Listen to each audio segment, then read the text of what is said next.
So, in 14 Minuten die Telefonkonferenz mit Elon Musk. Wenn ihr das hier gerade als Aufzeichnung seht, dann schaut doch gerne vorab die Analyse der Quartalszahlen. Das ist ein separates Video, habe ich euch unter diesem Video verlinkt, in der Videobeschreibung oder ganz normal auf meinem Kanal. Und ja, in 13 Minuten geht's los mit Elon Musk.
Humpi fragt, gibt es Gewinnsteigerungen aus dem Energiebereich, genau gesagt Megapack?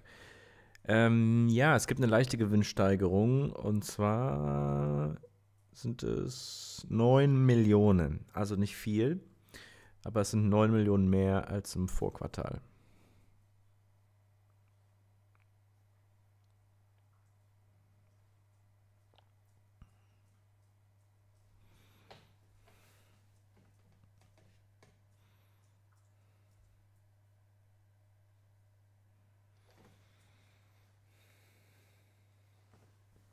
Ist halt. Okay, Moment.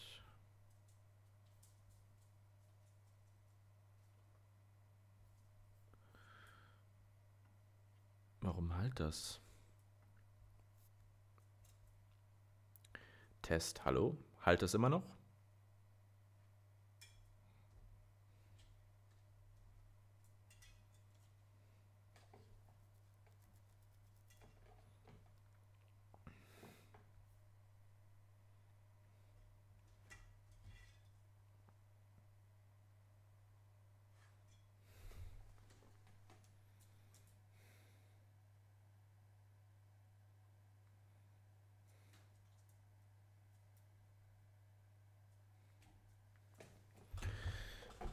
Was ich sage, kommt doppelt. Okay, woher kommt das?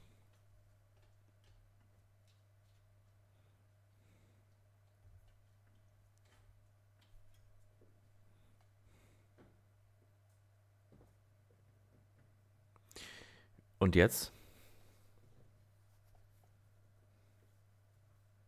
Hier ist der Ton okay. Sagt Luftsprung, also vielleicht hast du zwei Browserfenster offen.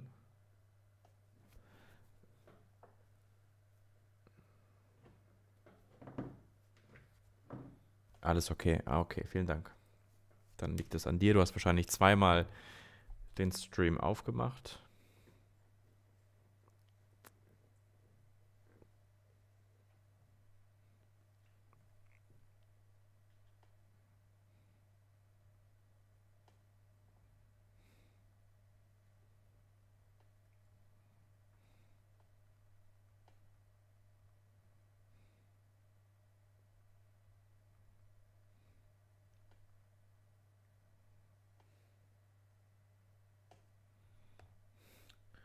Machst du mich hier nervös?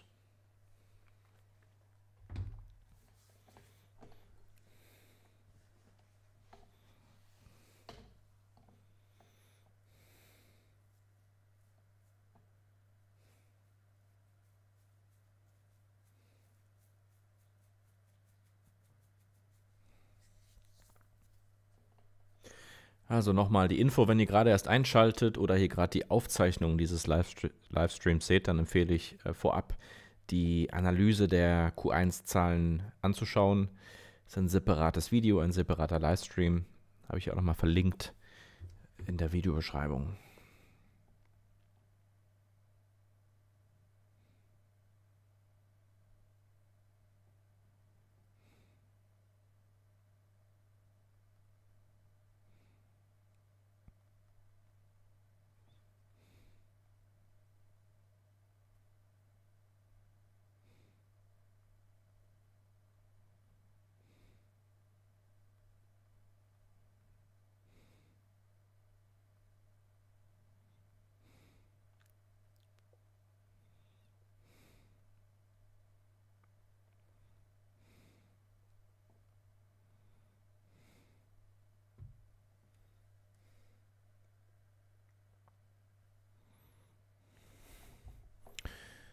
So, hier geht's los.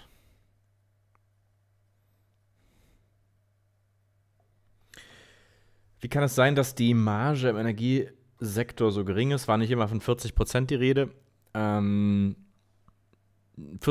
ist vielleicht die langfristige Zielmarke, aber es ist natürlich so, wenn du gerade mal eine neue Fabrik eröffnest und die Fabrik auch noch nicht auf Volldampf fährt, dann kannst du da keine großen Margen erwarten. Das ist ja nicht nur mit den Energiespeichern so, sondern auch mit den Fahrzeugen. Was mich ein bisschen verwundert hat, dass die Marge tatsächlich gefallen ist. Also ich hätte mir zumindest mal eine stabile Marge gewünscht. Aber Ich bin trotzdem weiterhin sehr bullish, was dieses Segment angeht. Und um das wirklich zu beurteilen, müssen wir abwarten, wie die Margen aussehen, wenn die Fabrik völlig ausgelastet ist.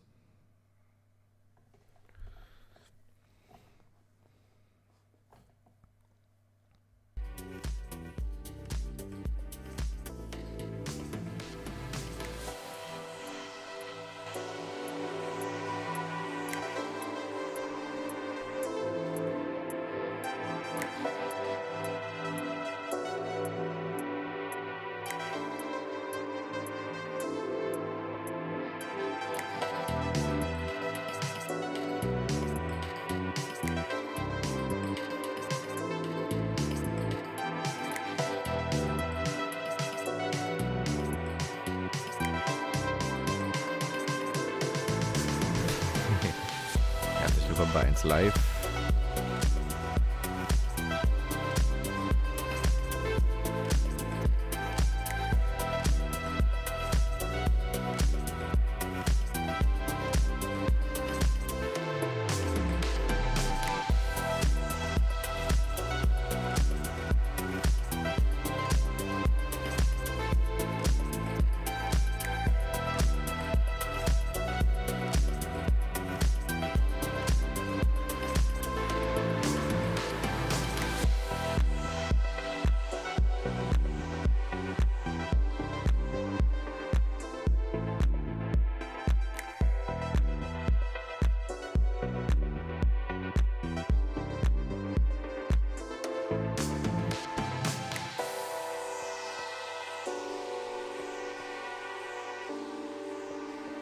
Die Musik kommt nicht von mir, die ist von Tesla.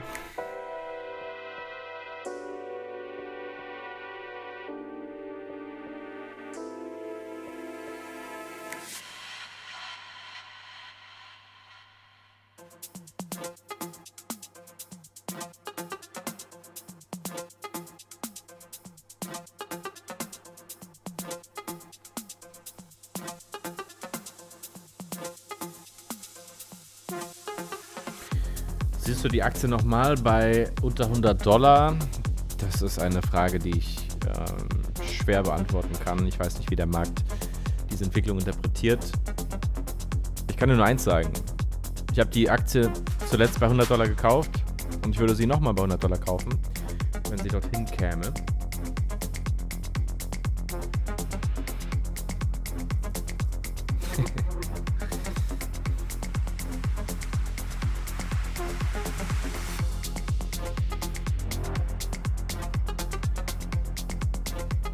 Ich meine, wenn nochmal 30% der Profitabilität flöten gehen im nächsten Quartal,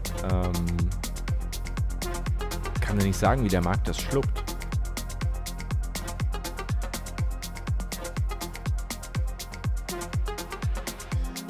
Ich würde trotzdem zuschlagen bei $100. Keine Anlageberatung.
Es geht los.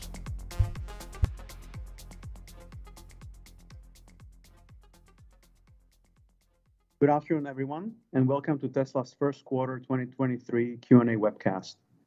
My name is Martin Viecha, VP of Investor Relations, and I'm joined today by Elon Musk, Zachary Kirkhorn, and a number of other executives.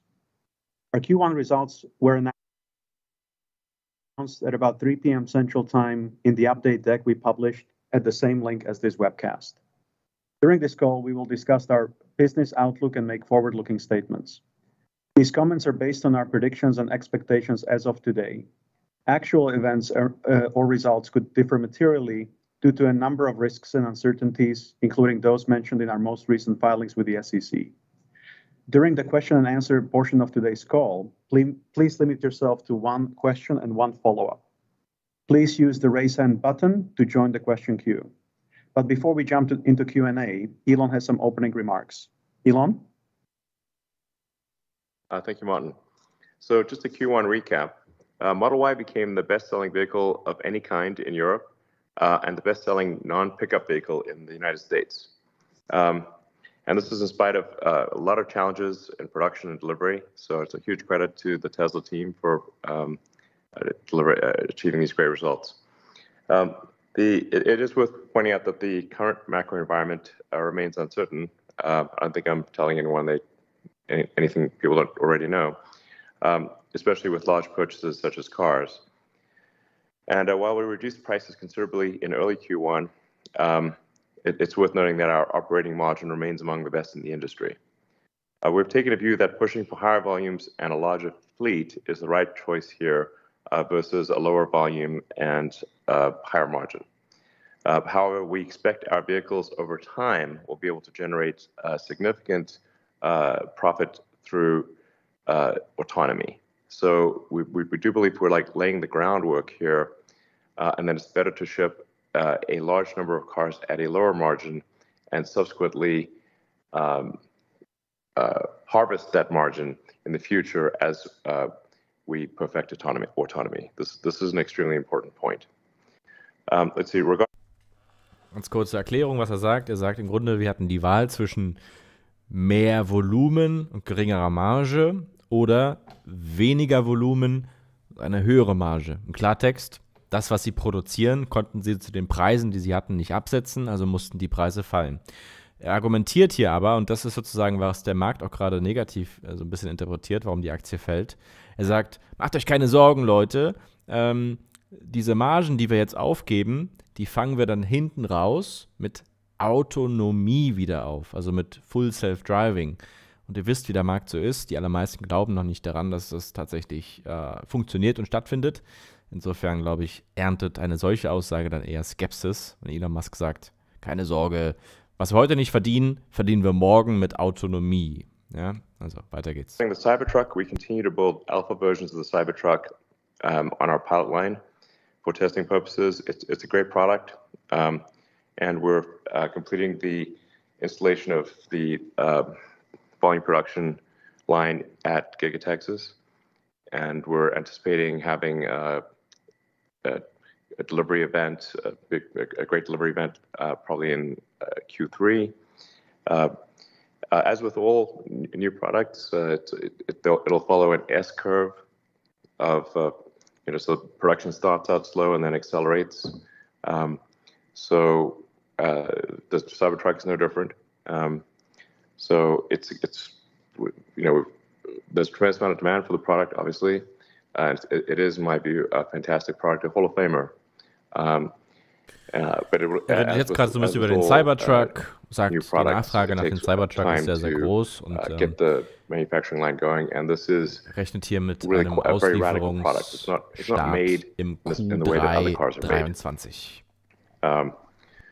So let's see, with regard to Megapack, we're making great progress. Our energy storage deployment reached nearly 4 gigawatt hours in Q1. It's by far the strongest quarter ever. And this growth was achieved thanks to the ongoing ramp at our Megafactory in Lathrop, California. There's still some way to go to reach the full run rate of 40 gigawatt hours per year. And then we additionally announced the start of a new Megafactory in Shanghai. So we're as we've expected, the stationary storage growth actually will significantly exceed the vehicle growth. Regarding autopilot and full self-driving, we've now crossed over. Er ist hier sehr bullish, was das Energiethema angeht, und er sagt, dass die Wachstumsraten für das Energiegeschäft die Wachstumsraten des Automobilgeschäfts deutlich übertreffen werden in Zukunft. Those who understand AI will understand the importance of data, of training data, and how fundamental that is to achieving an incredible outcome. So, we're also very focused on improving our neural net training capabilities, as it is one of the main limiting factors of achieving full autonomy. So we're continuing to simultaneously make significant purchases of NVIDIA GPUs and also putting a lot of effort into Dojo, which we believe has the potential for an order of magnitude improvement in the cost. Tesla kauft GPUs von NVIDIA. Also has the potential to become a sellable service that we would offer to other companies in the same way that Amazon Web eben Services, die Modelle der künstlichen Intelligenz zu trainieren, wird also nicht nur die eigene Hardware verwendet, Stichwort Dojo, sondern auch Hardware von NVIDIA. I really think that, the Dojo potential is very significant. In conclusion, we're taking a view that we want to keep making and selling as many cars as we can. Despite this being an uncertain macro environment, reagiert positiv. This is a good time to increase our lead further, and we'll continue to invest in growth as fast as possible. Once again, I'd like to give a huge thanks to all Tesla employees worldwide for doing an incredible job again, and super appreciated. Thank you very much. And Zach has some remarks as well. Yeah, thanks, Martin. I want to start by congratulating the Tesla team for record vehicle production and deliveries. And I also want to congratulate our energy storage team for record volumes as well. There's three main points I want to make. First, automotive gross margin and operating margin reduced sequentially, but as Elon mentioned, these remain at healthy levels. In particular, automotive gross margin was impacted by a few factors since our discussion on the last earnings call, which include additional action taken in the second half of the quarter to improve vehicle pricing, and one-time items, most notably warranty adjustments on older S and X vehicles, as well as increased deferred revenue for certain autopilot features as we transition technologies. Progress on vehicle cost reduction continued in Q1 with meaningful improvements on logistics and the beginnings of some commodity cost reductions starting to be realized. Per unit costs for Austin and Berlin improved as well, driven by record volumes. However, these factories still provide a margin headwind and will likely continue to do so until after we reach and stabilize at our intended volumes. Note that Q1 was our third quarter in our multi-quarter plan to move to a more regionally balanced mix of build and deliveries. As I've mentioned previously, this results in lower deliveries than production within a quarter due to a higher volume of cars in transit at the end of the quarter, and has an associated impact on quarter-ending free cash flows. This was particularly prevalent in Q1 for S and X as we began exporting cars for international deliveries. Second, our storage business is starting to take shape, and this is exciting to see after many years of investment and focus. This business is growing as a percentage of the company's revenue and reached its highest level yet in Q1, driven by an increasing rate of deliveries for our Megapack products. We are also making progress on storage profitability, generating our highest gross profit yet in the quarter. Third, I want to reiterate the philosophy by which we are operating the business this year. Our approach is to grow volumes as quickly as possible in both our vehicle and energy businesses. We plan to continue to invest heavily into our future plans, which include the Cybertruck, next generation platform, in-house cell production, energy storage business, and our autonomy and AI-enabled products. And we plan to do this while keeping the business financially healthy and industry-leading. To accomplish this, we need to remain focused on cost efficiency and working capital, and in particular, unwinding the strategic inventory buildup left over from the pandemic. I want to conclude by thanking the Tesla team again, as well as thanking our suppliers and our customers.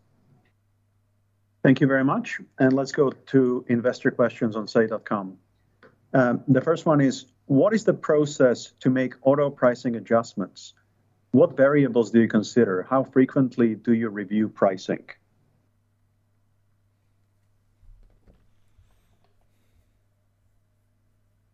Do you want to take that, Elon, or do you want me to take it? My apologies. Sorry, I was on mute. Yeah, I think this is not something that we can really talk about. It's just we do our best to evaluate the production output, macroeconomic conditions, and we make a decision. But it's unless there's something you'd like to add, Zach.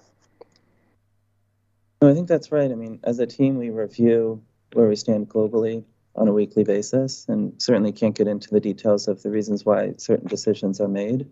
But it is something that's very actively managed by a subset of the leadership team. Thank you. The second question is, do you still believe Tesla Energy will be bigger than Auto? And when will you provide more formal guidance on Megapack and overall Tesla Energy?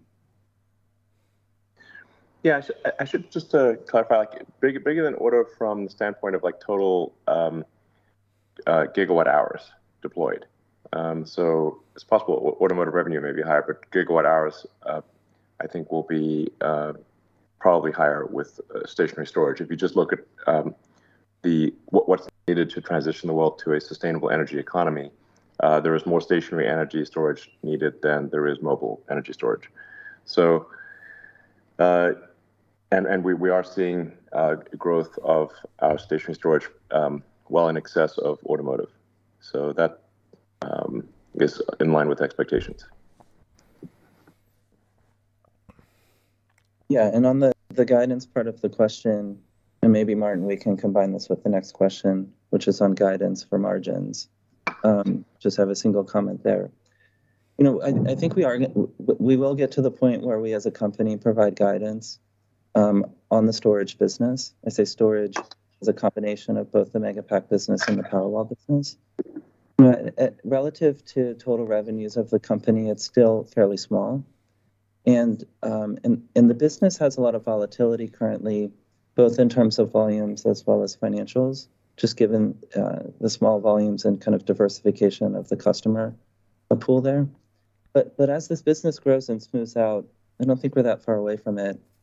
I think including these volumes on our day 2 production and deliveries release is something that we'll start doing. And then we can talk more formally as a business about our expectations over the coming year. I think it'll be a few more quarters before we get there. Thank you. The next question, as you said, was already answered. So let's go to the battery question. Oh, sorry, just one other thing I wanted to mention on margin. While we're not providing specific guidance there, I mean, just to set expectations of where we think this business will go in terms of margins, probably generally in the ballpark of what we've seen historically on the vehicle business. We generally look to mid 20% gross margins for any program that we launch. And so we're not there yet on this business, but that's what we're working towards. We're hopeful to get there later this year, but that's not a promise, that's an aspiration. Sehr interessant. Zum ersten Mal hören wir hier Aussagen von Tesla in Bezug auf die angepeilten Margen, die Bruttomargen für das Energiegeschäft. Und sie sagen, im Grunde peilen wir das an, was wir auch für die Autosparte historisch immer angepeilt haben, also mit 20er, irgendwas 25%. Und Elon Musk sagt, könnte sogar schon dieses Jahr klappen.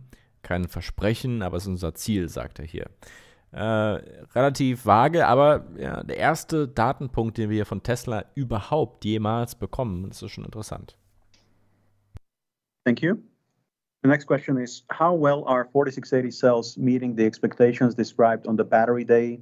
How long will it be until the cells meet those goals? Drew? Yeah, so on battery day, we established a cost down roadmap through 2026 across 5 areas of effort. There was the cell design we discussed, anode and cathode materials, the structural pack concept, and the cell factory itself. And we've been making progress across all these aspects since then. For the cell factory, the Texas 4680 factory, we are partway through building and commissioning and installing and operating. Will be 70% lower capex per gigawatt hour than typical cell factories when fully ramped, in line with what we described on battery day. And we're continuing to further pursue densification and investment reduction opportunities in future factory buildouts like in Nevada. On the cell design, we're in production with not only the first generation tablet cell we unveiled on battery day, but a second, more manufacturable version in Texas today. On the cathode material side, we have a number of activities underway per the Battery Day roadmap. For lithium, our Corpus Christi lithium refinery breaks ground this May. Our goal is to start commissioning portions of the facility before the end of the year. The refinery uses the sulfate-free spodumene refining process with reduced process cost, no acid or caustic reagents, lower embodied energy, and actually produces a beneficial byproduct that can be repurposed in construction materials. We discussed all of these concepts on Battery Day. Same with cathode precursor. We've successfully demonstrated a lower process cost, zero wastewater precursor process that we described on Battery Day at both lab and pilot scale, and are in the detailed design phase for incorporating this technology into the front end of our Austin cathode facility. On cathode production, we are 50% equipment and 75% utilities installed at our new cathode building in Austin, with our goal to begin dry and wet commissioning this quarter and next quarter, with a target to produce first material before the end of the year. Structural pack, we saw big improvements with pack manufacturing with the 4680 cell and the structural pack concept, 50% lower capex and 66% smaller factory for the same output in gigawatt hours per year. We do believe structural as a concept is a good one. It's simpler. We'll continue to structurally load the cells and use the pack as the floor of the vehicle, while iterating the design to closer to B-level execution of this A-level architecture in future programs. And zooming out for the 4680 team, Q1 was all about cost and quality. We made significant improvements in both areas. In Texas, production increased 50% quarter over quarter. Through yields increased 12%, and Cato peak rate increased by 20%, and through yields improved by 20%. Altogether, the team accomplished a 25% reduction in COGS over the quarter, and we are on track to achieve steady state cost targets over the next 12 months. And going forward for the rest of the year, the priority one is yielding cost for the 4680 program as we steadily ramp production ahead of Cybertruck next year. Thank you very much. The next question is, what do you anticipate 2023 automotive gross margins ex credits will be at the company's current pricing levels? Frage zu den Margen. Yeah, I can start off on this one. This is a difficult environment to make a projection like this. There's a lot of macro uncertainty. There's also headwinds and tailwinds. And, this is basically a question I think that's asking about our viewpoint on where costs will go. And within costs, there's a set of costs in which we do control, a set of costs in which we're kind of subject to what's going on in the macro world. Within the bucket of things we control, the most of the cost down that we're working on is around ramping our Austin factory, stabilizing that, and then doing the cost optimization work once we get to our intended volumes there. And a part of the cost journey in the Austin factory is, as Drew mentioned, the 4680 cell, which is an input into our Austin COGS. And so, as the 4680 program improves over the course of the year on cost, as Drew mentioned, and then the non-cell portion of the factory improves, we see a pretty good trajectory in the Austin facility. A similar story exists in the Berlin factory. It does not have 4680 as an input, but for that factory, the journey to complete localization is still ongoing. And so over the course of this year, as volume increases, more localization occurs, we do see a good path to cost reduction in the Berlin factory as well. In existing factories, too, we talk about this on every call, so I don't need to rehash it, but the expectation is that every existing factory improves all of their key metrics, and we continue to see the progress there. There's also a handful of other costs in which we have influence, but the philosophy here is that we're aggressively going across every cost bucket that we can. Within the world that we don't control, the two major costs there being logistics, which fortunately is moving in our favor.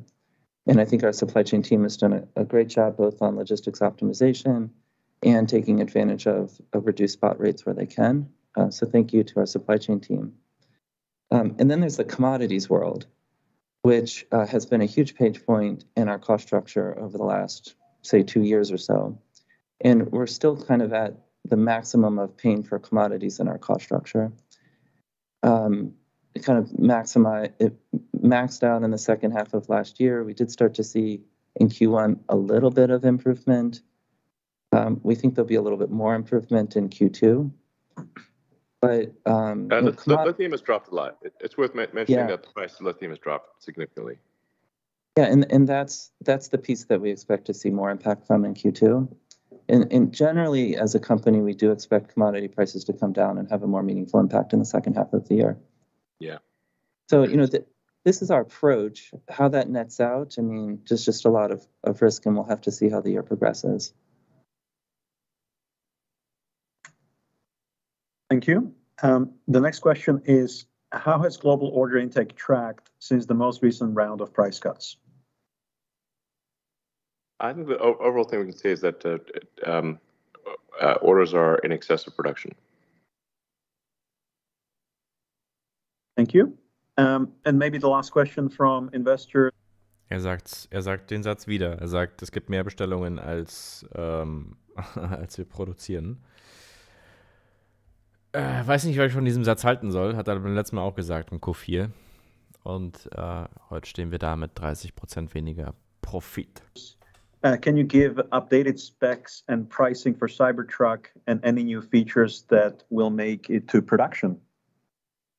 Well, I think we'll save that for the Cybertruck handover, which will hopefully be around the end of Q3 this year. And one thing I am confident of saying is that it's an incredible product. It's a Hall of Famer, I think. And a product like this only comes along once in a long while. So people will not be disappointed at all. It's amazing. Great. Thank you very much. And let's go to analyst questions. We'll start with Alex Potter from Piper Sandler. Alex, go ahead and unmute. Can you hear me? Yep. Yes. Okay, perfect. So first question was on Lathrop. Obviously, it's great to see the growth there. Just wondering when you think that facility might be closer to full utilization. Are you just sort of deliberately working your way up the S-curve there? Demand obviously isn't the limitation. So what are the steps, I guess, to unlocking full utilization there? Sure. There are some classic, factory ramp aspects of what's going on in Lathrop. We actually had two phases of the capex there. We phased some of the general assembly parts of the facility. But in addition, we also have ramps with our suppliers that we are following, so both on the cell side and on the power electronics side. And we will see that unlock in the latter half of this year with both those inputs. So the overall facility was phased, with the second phase of capex coming online towards the end of this year. Okay, great. And then I guess my second question is on your ability to serve other markets out of Shanghai. Obviously, the facility in Berlin should be opening up your ability to, I guess, allocate more vehicles to Southeast Asia, Australia, other areas. I'm just wondering what other regions you think you're maybe not yet serving effectively. What are your timelines for addressing some of those gaps in your regional exposure? Thanks. Yeah, that's a good question, because there are still many parts of the world that we do not yet serve, with respect to vehicles especially. So we do expect to open up new markets around the world. And while those markets are not necessarily individually gigantic, they do add up to, if you add up a whole bunch of markets, they do collectively sum up to something significant. So it's high time that Tesla offered its cars to the rest of the world, and that is something that we intend to do. Okay. Thank you very much. Let's go to the next analyst, George from Canaccord. Go ahead and unmute. Hi, thanks for taking my question. I was wondering first if you could discuss your FSD take rates and whether you've seen any significant positive or negative change there. And also, given that you've reduced the prices for your vehicles, do you think you need to do that for FSD as well? Thanks. Well, I'll decline to answer the details on the FSD take rate, but the it's a tricky pricing question, because the value of a car that is autonomous is enormous. So in a way, the price right now is an option value on an autonomous vehicle, and that value is that will ultimately be very significant. And it's really. Yeah, I mean, for those that are using the FSD beta, I think you can see the improvements are really quite dramatic. There'll be a little bit of 2 steps forward, 1 step back between releases, and for those trying the beta. But the trend is very clearly towards full self-driving, towards full autonomy, and I hesitate to say this, but I think we'll do it this year. So that's what it looks like. Yeah.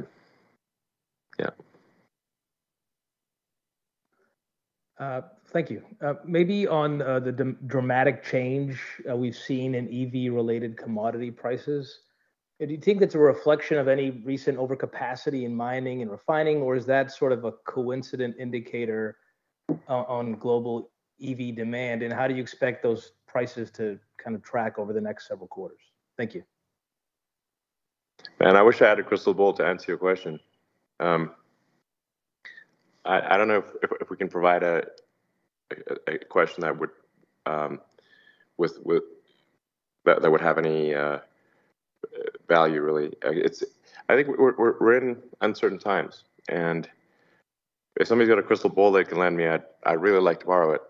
But these are uncertain times.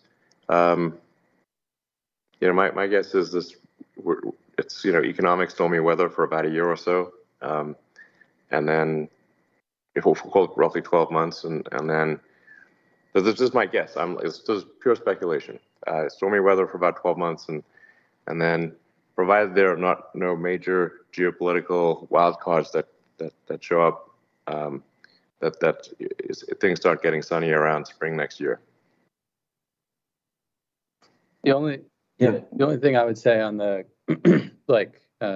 EV materials markets, they're not all super liquid, and some of them, for example, less than single-digit percentage of the market is actually traded on the spot market.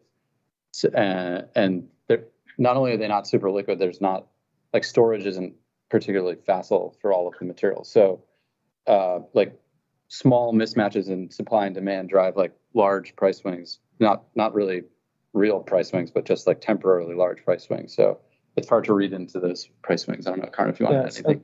Well, but this is Karn, by the way. We are seeing, as Elon mentioned, quite a bit of softening in the lithium carbonate market. This was, 6 months ago, we were trading at $85,000 a ton, and today's spot price is about 26. So there's been a dramatic decrease in that. Of course, we were able to take advantage of low lithium pricing earlier on with fixed price contracts, and we find that this is going to be another opportune moment to basically extend that into the later half of the decade.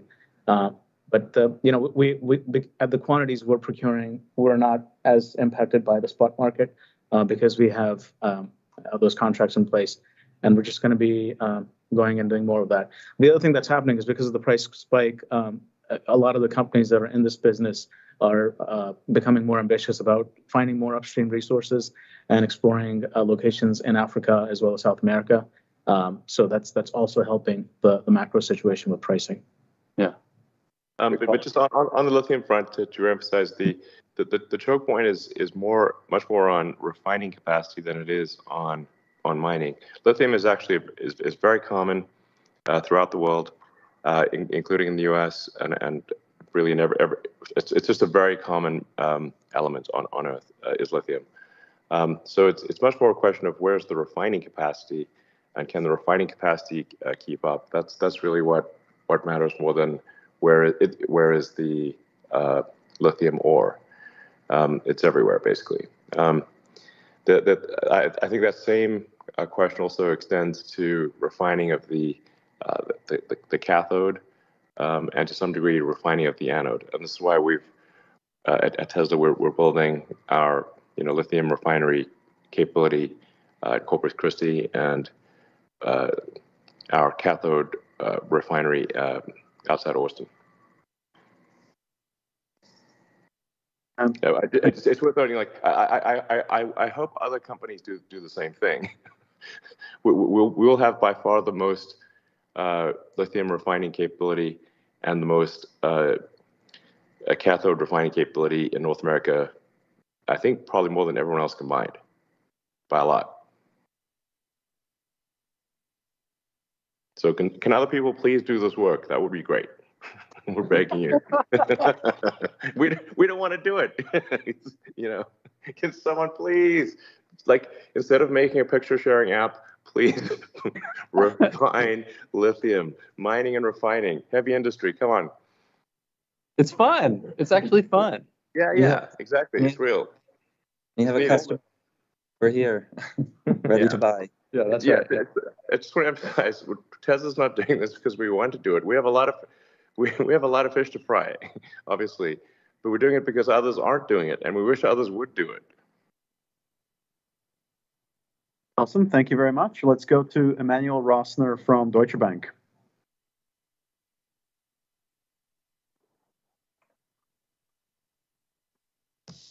Hey, Emmanuel, can you hear me? Yeah, we can. Yep. Perfect. Thank you so much for taking my questions. Maybe a first question for Elon on your pricing strategy. So if I understand your message, you're saying, Tesla feels it's worth maximizing the volume, increasing the size of the fleet as fast as you can, because you'll be able to monetize this over the life cycle of the vehicle. Could you be a little bit more specific around ways you would be able to monetize sort of like this existing fleet in the future? Obviously, I think autonomous seems to be a big piece of it. By my understanding was that robotaxi would probably be for the next generation vehicle, not the existing one. So I guess in which ways would you monetize it? Sorry, the robotaxi terminology can be a bit confusing because that's sort of like a generic term for our next generation vehicle. And we obviously are working on a next generation vehicle. It's going to be very compelling. This is just not the time to talk about it in detail as a product. So we internally call it robotaxi, but really all of the vehicles that have hardware 3, which is the vast majority of our fleet, we believe will achieve full autonomy. So they will be like a Model 3 or Model Y would be a robotaxi, a robotic taxi. So yeah, that's to the best of my knowledge that we believe the current hardware can achieve full autonomy. Understood. And then maybe a question for Zach, back on the automotive gross margin. So I guess a few months ago, even after major price cuts, you felt pretty strongly that 20% automotive gross margin was still probably a reasonable floor. Obviously, the macro has gone worse, and additional price cuts have happened. Is there anything else that has changed in terms of the outlook? Is it just the macro deteriorating? Is it the competitive landscape?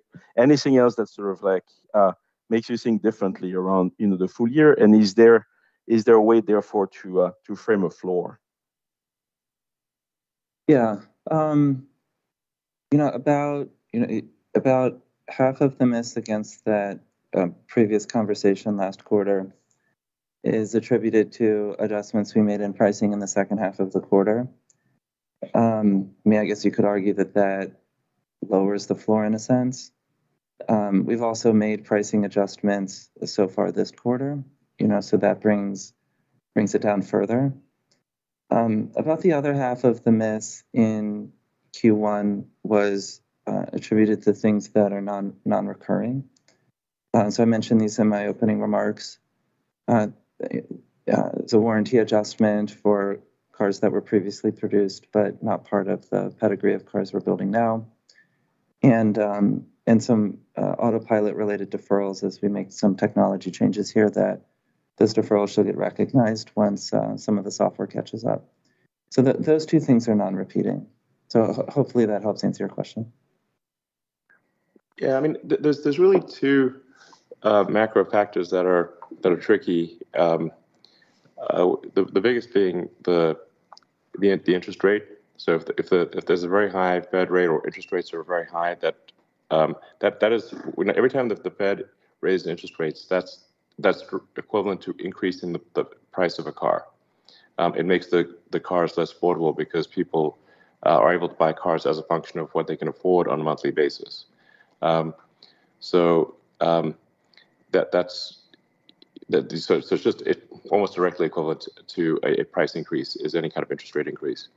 Then the other factor is whenever there's uncertainty in the economy, people will generally postpone big new capital purchases like a new car. This is a natural human reaction. So if people are reading about layoffs and whatnot in the press, they're like, well, they might be worried about they might be laid off, so then they'll be naturally a little more hesitant than they would otherwise be to buy a new car. Now this is just the nature of the auto industry. But there will be a tremendous amount of pent up demand for new cars. So, but it goes through cycles. Thank you. Let's go to Ben Kalo from Baird. Ben, go ahead and unmute. Hey guys, Elon, when you talk about many fish to fry, you talked about Dojo being a product that you can sell outside of Tesla. How do we rank all the things you have going on, and then in the economic environment? I mean, like heat pumps and everything else you have going on versus investing in the vehicle business, or is that not the right way to look at it? I'm not sure I fully understand your question, but I'd look at Dojo as like kind of a long shot bet. But if it's a long shot bet that pays off, it'll pay off in a very, very big way. But potentially, potentially in a very, very big way. Like, in the multi-$100-billion level. But the thing with still put it in the long shot category, but long shot with a multi-$100-billion, potential outcome. And so it's a bet worth making, but not one you can sort of say like, oh, take it to the bank type of thing. Although these days, take it to the bank, it's maybe not as secure as it used to be. And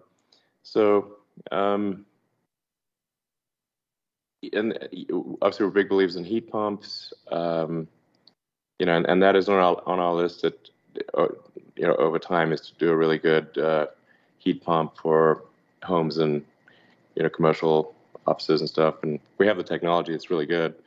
But it's still a back burner item. Our focus is very much on vehicles, autonomy, stationary storage, basically solving sustainable energy and solving autonomy, which would be like I said, solving autonomy.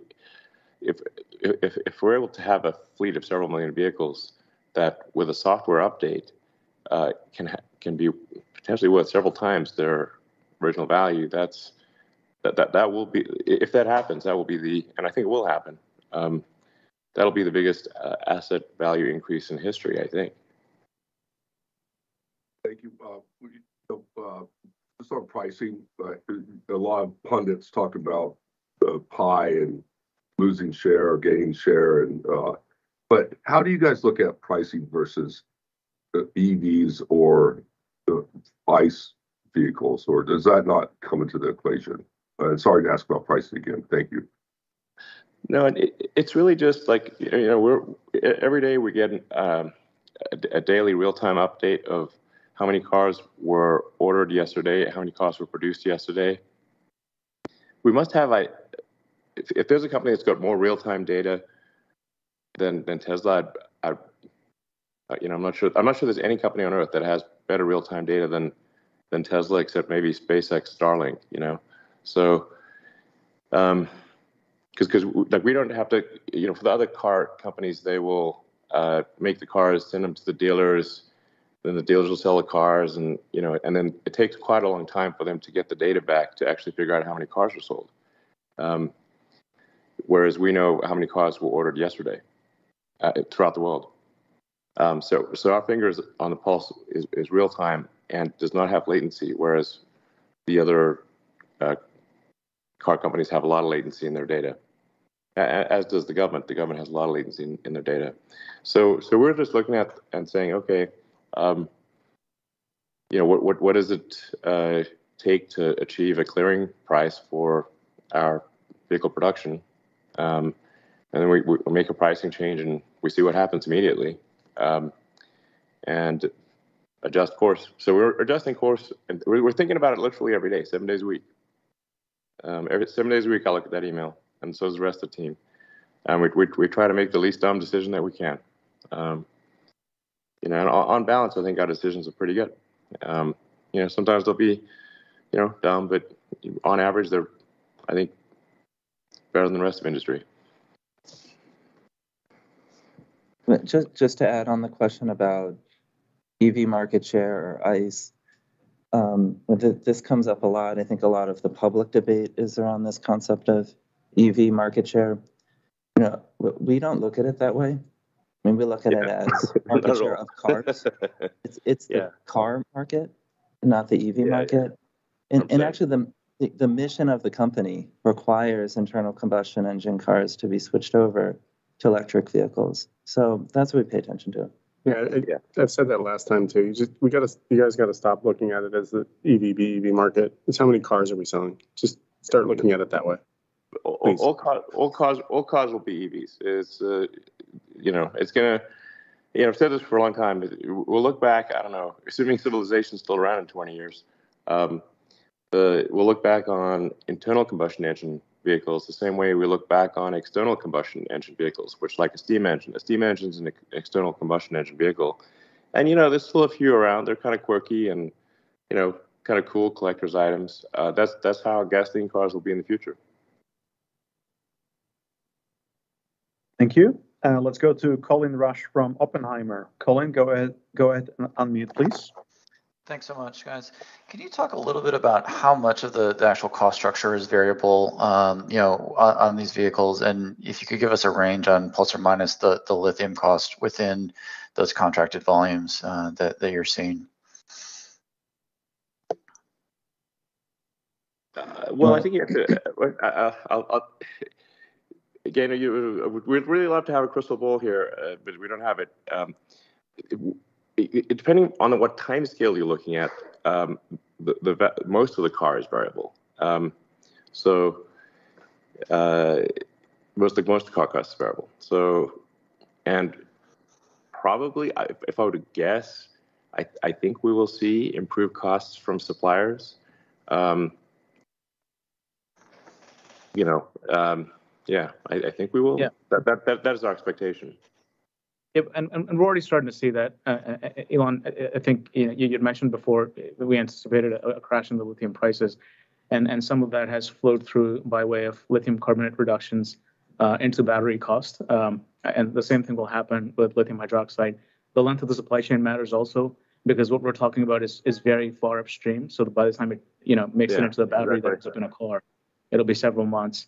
But beyond just the commodity pricing, as Zach mentioned earlier, we're also very focused on other metrics that make production very efficient. So, for example, detention and demurrage, air expedites. I think our air expedites are down 90%. Detention and demurrage is down 93% from the peaks. That can be hundreds of thousands of dollars per vehicle.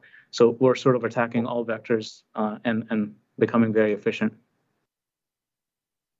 Okay, and then my follow-up is really around stationary storage demand on the utility scale. I mean, obviously there's a gigantic queue for interconnection in the U.S. And can you talk about the volume of quotation you're seeing at this point around stationary storage for that renewables queue on a global basis, and how much of that is converting into actual sales? Drew, you want to take that? I mean, I don't. That's also not exactly how we look at it, really. We're not we're not engaged in the interconnection queue. Like, we're focused on ramping Megapack as quickly and efficiently as we can, and we have visibility into the pipelines of a variety of different renewable energy and just pure stationary storage developers, and we also develop our own projects. And we're mostly just we're being selective and trying to pick the projects that best fit our mission and our objectives. Yeah, this is not a product call, but we'll have something. I mean, we're making improvements on many fronts, including Megapack. So I think some of those improvements will improve the speed at which you can connect the Megapacks to the grid. Thank you. The next question is from Mark Delaney from Goldman Sachs. Yes, good afternoon. Thank you for taking the question. Do you still see 2 million units as an upside case for volume this year? And is the gating factor for reaching 1.8 million or 2 million units in 2023 still supply chain, as was mentioned on your last conference call, or is it more about demand at this point? Well, if you have a crystal ball, you can lend me back to the crystal ball situation. These are volatile times. From a production standpoint, if things go well, we've got a shot at 2 million vehicles this year. But that is the upside case. And we feel comfortable with 1.8.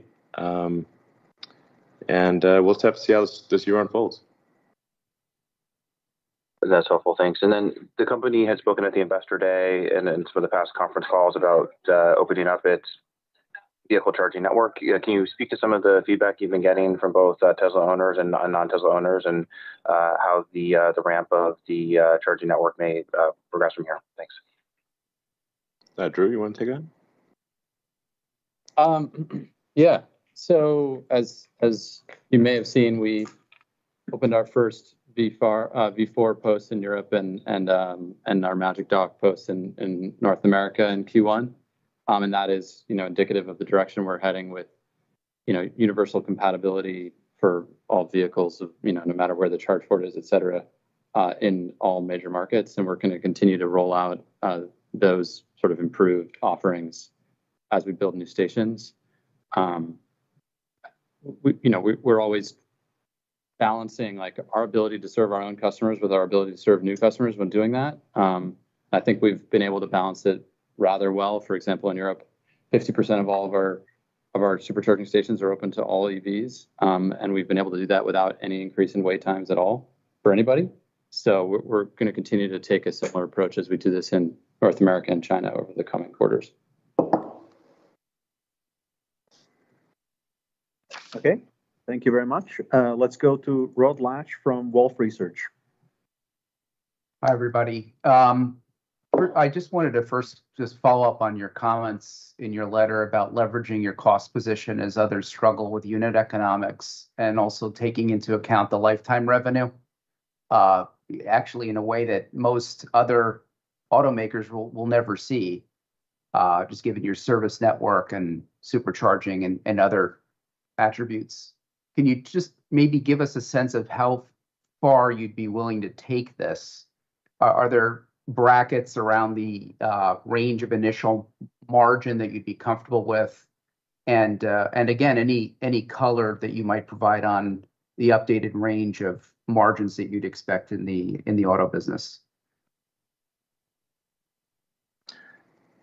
I think we may have answered this question or tried to answer this question a few times, but it's difficult to say what the margins will be. It depends on what the macroeconomic environment is like. So for example, if the Fed were to lower the rates, that would be super helpful for demand. If they raise them, that just raises the interest cost that buyers have to pay to buy a car, so it reduces affordability and therefore reduces demand. So it's, but if we look past, say, this year or like go sometime next year, middle of next year or something, I think things are looking really. I think like I said, all bets are off if there's some major geopolitical wild card that turns up. But in the absence of that, I think I would be very optimistic about middle of next year, end of next year. Yeah, and just to add to Elon's comments, just two other points. What what's really important for us this year, in addition to just managing the day-to-day of the business, but is also investing in, as Elon mentions, what 2024 and 2025 will look like. And so, using the cash generated from the sale of products today and reinvesting that, this is very important for us. I think that what happens to margins over the next couple of quarters only matters in the context of what that means for our ability to reinvest into 2024 and 2025. And we have a lot of space before that becomes something that we have to revisit our investment plans. And so, we're planning to keep the business healthy. But I just want to caution folks about reading too much into what happens over the near term here, because we're very focused as a company on making sure that when we exit this macroeconomic situation, this company is positioned in the best possible way. Yeah, exactly. Just to elaborate on that point, though, the revenue, the long-term lifetime revenue that you're targeting from each vehicle is massive. So if you took that to the extreme, it would seem that you'd be comfortable with a relatively low initial margin. Am I correct? Misinterpreting that, or is that exactly right? And just, that is exactly right. Okay. And the normally in a recession, when consumers feel less financially secure, actually price elasticity deteriorates. Just based on your pulse taking of the consumer, do you have a view on elasticity of demand? Well, I can't emphasize enough the whole just fundamental question of affordability. For most people, their ability to buy a car is a function of can they make the monthly payment or not. And so like I said, if interest rates are really high like they are right now, then in some cases people can't get a loan at all. So it's and I think probably banks are pretty not leaning forward in providing loans. I expect these days. So so that's but like there is quite a powerful story here when you going back to something that was alluded to a moment ago, or mentioned a moment ago, that Tesla is in a uniquely strong strategic position, because we're the only ones making cars that technically we could sell for zero profit for now, and then yield actually tremendous economics in the future, but no, through autonomy. No one else can do that.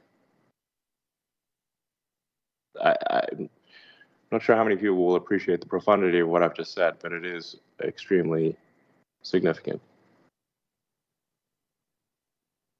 Thank you. Let's go to Adam Jonas from Morgan Stanley.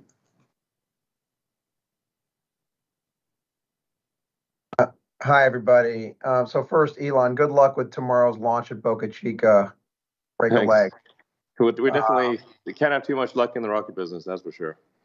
That's incredible. So now that you've gotten to know the Twitter architecture kind of intimately over the past 6 months, what can you tell Tesla stakeholders about how an X.com or super app could be potentially accelerative to Tesla's business model? Well, I don't know. I guess it could make it potentially make it easier to buy cars. So, but we are straying somewhat off topic here because this is okay. Tesla. All right. Do I think there's some benefit? I think probably there's some benefit. Yeah, sure. I get it, Elon. So just as a follow-up on manufacturing, you're a student of history, and yes. You'll know that back in 1913, Henry Ford introduced the moving assembly line in Highland Park, Michigan, and the price of a Model T, which had already, been undercutting cars around the time, fell another 70 or 80%, and hundreds of rival car companies went bust. Yeah. I'm wondering if history is repeating itself here, Elon, and that the recent pattern of cuts with you is way ahead of the cost curve compared to competition? Or is this, it seems like it's a calculated strategy, not just in reaction to competition or changing supply demand in the market, but could we catalyze some Darwinian forces in the EV market? Well, I mean, we're not trying to say take pricing actions in order to be deliberately undermine competitors or anything like that. We really don't think about competitors that much. We just look at, do people like our cars? How can we make the product better? Can they afford our cars? The sort of the things like improving service and whatnot. But like I said, we do have this unique strategic advantage that we're making a car that if autonomy pans out, and we think it will, where that asset is actually will be worth a hell of a lot more in the future than it is now. So it is technically possible to sell it at zero profit, but still have the net present value of future cash flows associated with that asset be very significant. Yeah. And service and charging and insurance and all of these other ongoing revenue streams that other companies don't have. Yeah.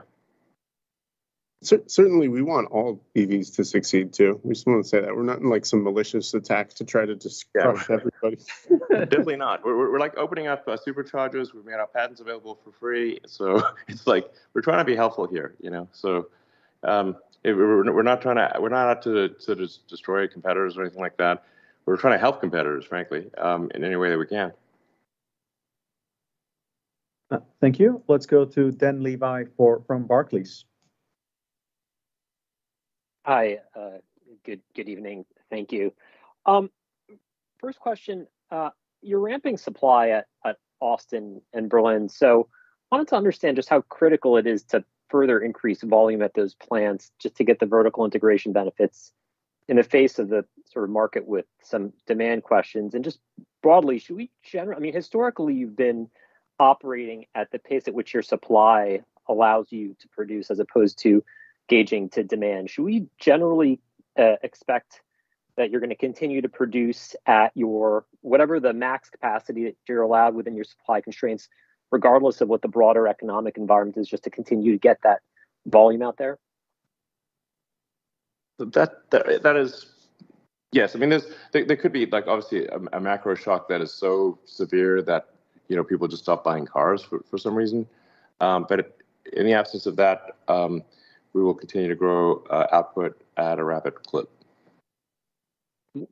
Great, thank you. And then just on the margins associated with Austin and Berlin, you mentioned Austin and Berlin have a margin drag until you reach intended volumes. I don't know if you can disclose what those volumes are. Then maybe you could just remind us of what the margin profile of Austin and Berlin will look like versus Shanghai once you get the vertical integration benefits in place.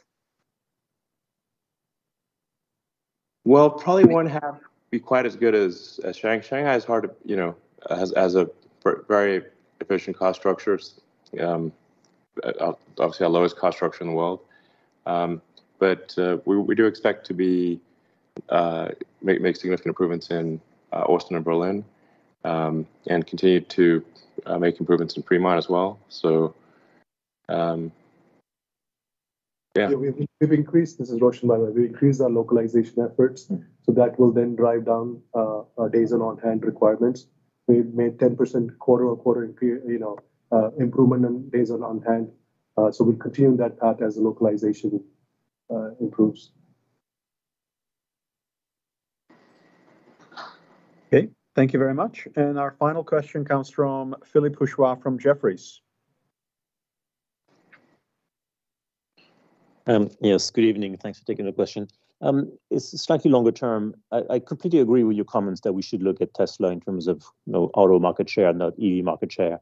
But I'm just wondering, as you build up the market share globally, is there a limit to the direct selling business model as you practice it?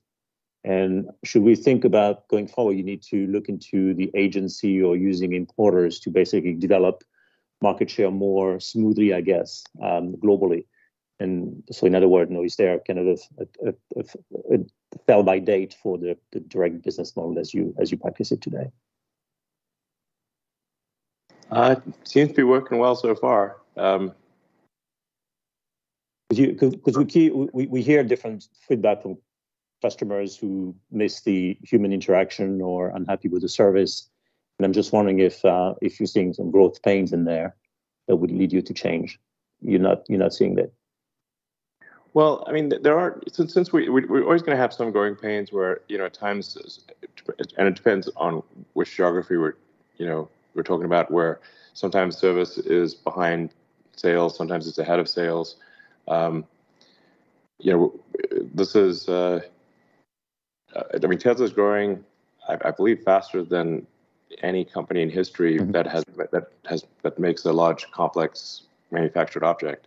So, these are, if you're trying to max, it's always difficult to match exponentials.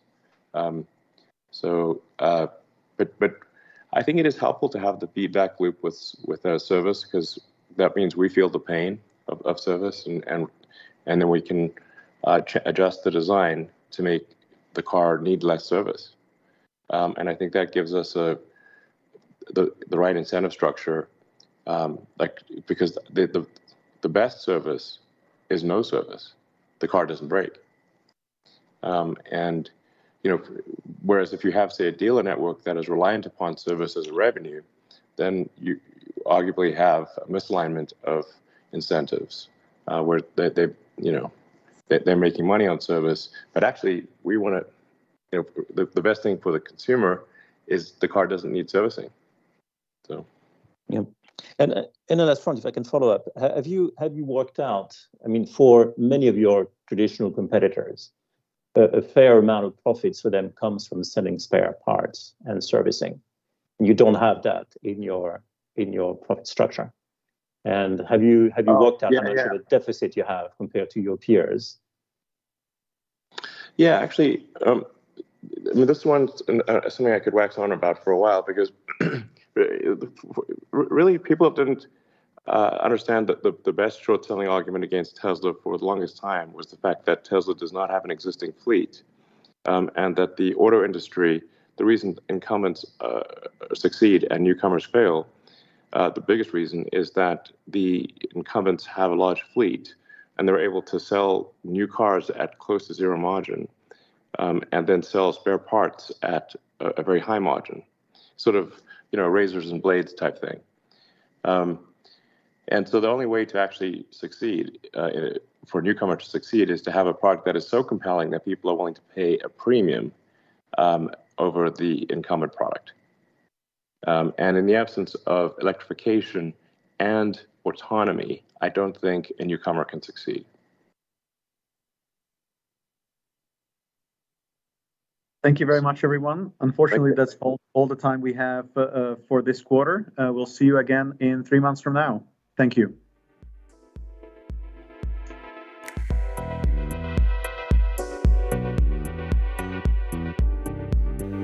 Oh, okay, wir sind durch. Zwischenzeitlich war ich fast schon eingeschlafen. Es gab 1, 2 Dinge, die waren neu, die habe ich am Anfang zusammengefasst. Ja, speziell hatten wir jetzt das erste Mal einen Einblick in die geplante Margenstruktur des Energiebusinesses. Da wissen wir jetzt, okay, da werden irgendwie so 25% Bruttomarge angepeilt bis zum Ende dieses Jahres. Das ist gut. Das kann ich schon mal als Information nehmen, um das in meine Berechnungen einzupflegen. Bisher waren das alles Schätzungen und Stochern im Nebel. Ansonsten nicht wirklich viel Neues. Ich fand bemerkenswert, dass Elon Musk hier mehrmals gesagt hat, hey Leute, wir sind eigentlich auch bereit und in der Lage, die Margen komplett auf Null zu fahren, diese Fahrzeuge komplett ohne Profit zu verkaufen und dann hinten raus mit dem Verkauf von Software, speziell FSD, das Geld zu verdienen. Ja, das hat er hier mehrmals sehr, sehr deutlich gemacht. Das ist etwas, das den Markt nicht interessiert. Also, dass es eine Möglichkeit gibt, das glaube ich auch. Das ist aber nichts, was der Markt einpreist. Das können sich die allermeisten Analysten nicht vorstellen, dass wir in ein solches Szenario reinkommen, wo Full Self-Driving einen solchen Mehrwert bietet, dass es sozusagen einen Großteil der Gewinne für Tesla ausmacht. Das ist für die allermeisten Analysten absolute Zukunftsmusik und deswegen wird sowas ignoriert, wenn Elon Musk das sagt. Trotzdem höchst spannend, mal darüber nachzudenken. Gut, die 250 Leute, die hier durchgehalten haben, Respekt an euch. Wir haben es 12:30 in der Nacht. Und ja, ich wünsche euch eine gute Nacht. Ich fand es insgesamt interessant, spannend. Und wir sehen uns dann in 3 Monaten zum nächsten Earnings Call. Und vorher natürlich auf diesem Kanal beim nächsten Video. Vielen Dank, gute Nacht, ciao.